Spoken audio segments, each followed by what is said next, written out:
জগতের বাগান দিয়ে যাচ্ছিলেন, এমন সময় খচ্চরটি লাফাতে লাগলো। রাজাটি লাফাতে লাগলো, নবীজি মনে মনে ভাবছে গাধা যেন আমাকে ফেলে দেবে, খচ্চরটি যেন আমাকে ফেলে দেবে।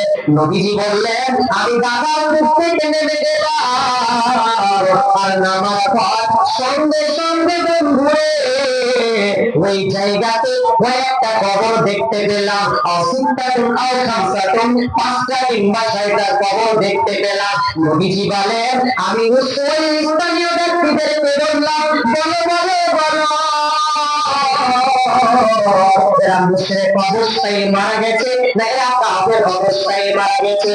একজন ব্যক্তি বলছেন ইয়া রাসূলুল্লাহ, ইয়া হাবিবাল্লাহ, দয়ার নবী গো, যে কবরগুলো আপনি দেখতে পাচ্ছেন এরা মুশরিক অবস্থায় মারা গেছে।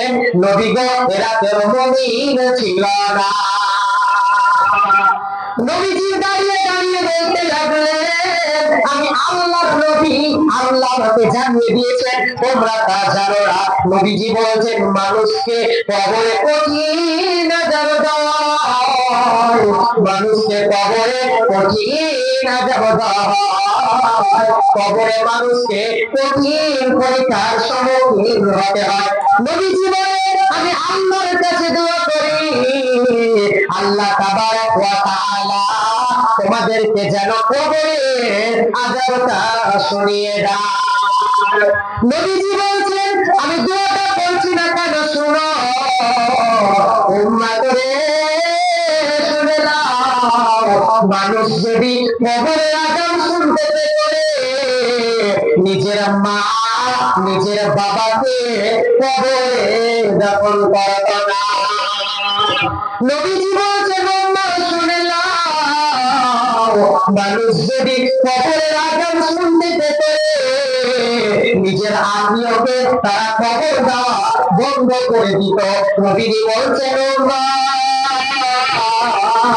তোমরা আল্লাহর কাছে দোয়া করো আল্লাহ তাবারক ওয়া তাআলা তোমাদেরকে যেন কবরের আযাব থেকে মুক্তি দেয়। সাহাবীরা বললেন আল্লাহ আপনি আমাদের কবরের আযাব থেকে মুক্তি দেন।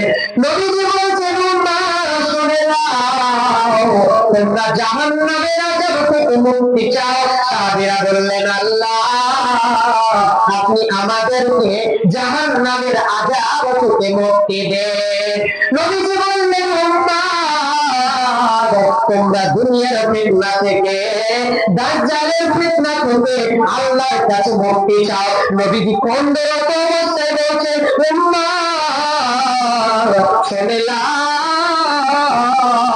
মানুষকে কবরে কঠিন আযাব দেয়, মানুষকে কবরে কঠিন পরীক্ষায় ফেলা হয়।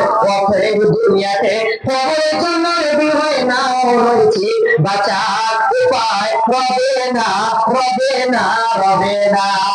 ওই যে দেখো ওই যে দেখো ডাকিতেছে তোমায় কবরের মাটি, সন্ধ্যার আগে যেদিন ডুবে বেলা